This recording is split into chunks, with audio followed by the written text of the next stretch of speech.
South India shopping మాల్లో block buster ఆషాఢం #1 kilo sale.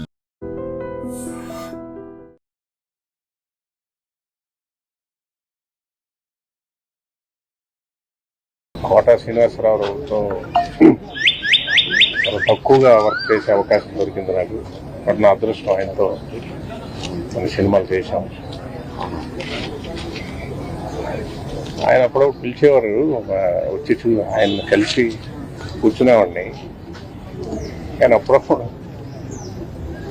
రావు వస్తానంటావు రావు అని ఎప్పుడు ఆయన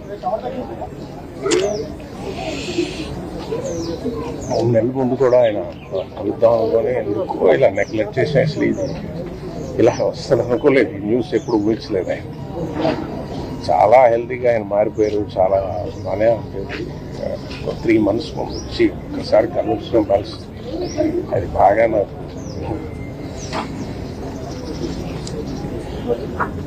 ఆయన అచీవ్ చేయంది ఏం లేదు, చూడండి ఏం లేదు.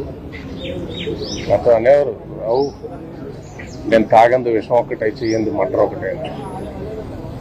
ఆయన అచీవ్ చేయండి అందుకొని శిఖరాలు కానీ నటుడు కానీ ఏమీ లేవు. తెలుగు వాళ్ళందరికీ అవకాశాలు ఉండాలని కోరుకునే ఒక గొప్ప వ్యక్తి. తెలుగుదనంలో ఒక మహానటుడు. తెలుగు ఏం చెప్పాలి, తెలుగుకి ఆయన ఇది డిక్షనరీ మనకి. ఆయన చేయని క్యారెక్టర్స్ తెలుగు వాళ్ళకి రావాలని అవకాశం. ఎప్పుడు దానికోసం మాట్లాడే వ్యక్తి. ఎప్పుడు కలిసిన ఆ ఫైర్, ఆ ఎనర్జీ, అంత అచీవ్ చేసి అన్ని క్యారెక్టర్స్ చేసి అంత ఎదిగి ఎప్పుడు యాక్టింగ్ గురించి, ఫైర్ గురించి, ఇలా చేసాడు వాడు అలా చేశాడు, ఇలా చేయాల్సింది ఇదేంటి నేను ఇచ్చేసాను, నటన గురించి 24 గంటలు అంత ఫైర్. ఆయనకి అంత ఏజ్లో కూడా ఎలాగుంది. ఆయన ఒక ఆశ్చర్యం, ఇన్స్పిరేషన్ ఇచ్చే ఒక మహానటుడు. ఆయన అంటే ప్రతి ఇండస్ట్రీలోని, తమిళ ఇండస్ట్రీలో వచ్చి Indian Kota Srinivasa Rao is legend. ఒకటి ఏంటంటే ఆయన ఇంకా అచీవ్ చేయడానికి లేనంత స్థాయిలో ఆయన చేసిన పాత్ర. ఆయన్ని ఒక ఇవాళ ఇలా చూడాల్సి వచ్చింది. ఆయన ఆత్మ శాంతి కలిగించింది. కోట గారు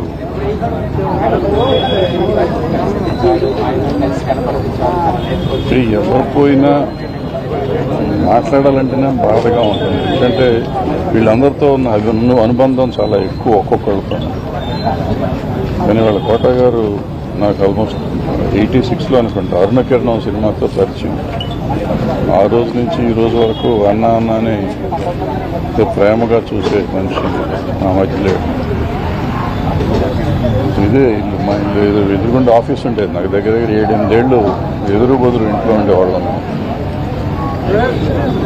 సినిమా ఇండస్ట్రీకి చాలామంది వస్తారు, సినిమాలు వేషాల కోసం వస్తారు, లేకపోతే డబ్బుల కోసం వస్తారు, ఏదో చేస్తారు. ఫ్యాషన్తో వచ్చేవాళ్ళు చాలా తక్కువ మంది ఉంటారు. అందులో ఒకడు కోట గారు. ఆయన వేషం అంటే పాతరం నటులంతా అట్లాగే ఉండారు. తర్వాత వచ్చిన తరం, మా తరం వచ్చినాక వచ్చిన కోట గారు కమిట్మెంట్, క్యారెక్టర్ ఎలా ఉంటుంది, క్యారెక్టర్లో డైలాగ్ మాడ్యులేషన్ ఎట్లా ఉంటుంది, గెటప్ ఎట్లా ఉంటుంది, ఏజ్ క్యారెక్టర్ చేస్తే ఎట్లా అని 750 సినిమాలు చేశాడు. దగ్గర 400 సినిమాలకి ఎప్పటికప్పుడు సెపరేట్గా ఉండేటట్టు చేసిన మనిషి ఆయన. ఆయన వేషం వేయటమే కాకుండా ఆ సినిమాని గురించి కానీ, సినిమా సక్సెస్, నిర్మాతను గురించి, సాటి నటుల గురించి, సినిమా ఇండస్ట్రీ గురించి ఎక్కువ ఆలోచించే మనిషి. 93లో సినిమా ఇండస్ట్రీ అంత స్ట్రైక్ వెళ్ళిపోయి ఇక్కడి నుంచి చేయకూడదంటే హంగర్ స్ట్రైక్ చేశాడు ఆయన. ఇక్కడ మన ఫిల్మ్ నగర్ సొసైటీ ఆఫీసులో స్ట్రైక్ 8 రోజులు హంగర్ స్ట్రైక్ చేశారు. వద్దని చెప్తే కూడా వినకుండా చేశారు. అంటే సినిమా ఇండస్ట్రీ అంతా బాగుండాలి, ఇక్కడ రావాలి. ఆయనే స్లోగన్ రాశారు, అందరం కలిసి పనిచేద్దాం, కొందరే ఎందుకు పనిచేయాలి అనే మాట ఆయన రాశారు. లోపలికి వెళ్తే మీకు ఫోటో కూడా ఉంది అక్కడ చూసుకోవచ్చు. అంటే సమాజం బాగుండాలి అంటే తను ఉండే వ్యవస్థ బాగుండాలి, వ్యవస్థలో అందరూ బాగుండాలి అనుకుని తాపత్రయపడ్డ మనిషి. తర్వాత సినిమాని పూర్తిగా ప్రేమించిన మనిషి, సంపూర్ణ నటుడు, సంపూర్ణ వ్యక్తి అయిన కోట శ్రీనివాసరావు నాకు మంచి మిత్రుడు, సోదరుడు. ఆయన మన మధ్య లేకపోవటం నాకు చాలా బాధాకరంగా ఉంది. ఇండస్ట్రీకి కూడా చాలా తీరని లోటు. ఆయనకి ఆత్మశాంతి కలగాలని ఆయన ఫ్యామిలీకి నా తెలియజేస్తాను. నమస్కారం.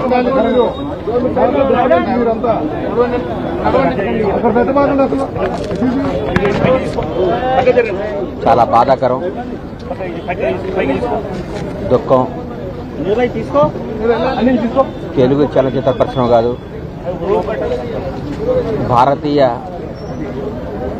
కళారంగం ఓ గొప్ప ధ్రువతారను కోల్పోయింది. కోటా బాబాయ్ మహోన్నత నటుడు. నాకు తెలిసి ఇండియాలోనే ఒక ఫైనెస్ట్ యాక్టర్ కోటా శ్రీనివాసరావు గారు. 83 ఏళ్ల వయసులో గత 20 రోజుల నాడు ఆయన దగ్గర రావడం జరిగింది. చాలాసేపు కూర్చుంటే ఆయనే కబుర్ చేసి పిలిపించారు, ఒకసారి వచ్చిపోరా అని. వస్తే ఆయన విషయాలు చెప్పుకుంటూ వాళ్ళ మనవళ్ళ నంబర్ నాకు ఇచ్చి, నా నంబర్ వాళ్ళ మనవడికి ఇచ్చి, అరే ఎప్పుడు ఏ అవసరం ఉన్నా ఈ పిల్లలు కొద్దిగా రెస్పాన్స్ ఇస్తుంటారా అన్నాడు. ఏందో నాకు బాధ్యత తప్పు చెప్పాడేమో అనిపించింది. ఆ రోజు ఆయన కాలు, ఆయన పరిస్థితి చూసి చాలా దుఃఖపడ్డాను. ఎందుకంటే ఆయన నటుడుగా ఆయన చేసిన పాత్రలు, ఆయన చేసిన విధానం, ఆయన జరిగిన జీవన శైలి, ఆయన బతికిన జీవన శైలి ఓ అద్భుతం. ఆయన కోల్పోవటం చాలా నష్టం. చాలా నష్టం జరిగింది కళామతలికి. ఒక గొప్ప నటుని కోల్పోయాం. చరిత్రలో ఒక తెలుగు చలనచిత్ర పరిశ్రమ చరిత్ర రాస్తే కోటాగా ఒక పేజీ ఎప్పుడూ ఉంటుంది. ఓ మహానటుని కోల్పోయాం. ఆయన పవిత్ర ఆత్మకు శాంతి కలగాలని ఆ భగవంతుని కోరుకుంటూ ఆయన కుటుంబ సభ్యులకి నా ప్రగాఢమైన సానుభూతి తెలియజేస్తూ, తెలుగు చలనచిత్ర పరిశ్రమ ఆయన కుటుంబానికి ఎప్పుడు అండగా ఉంటుంది.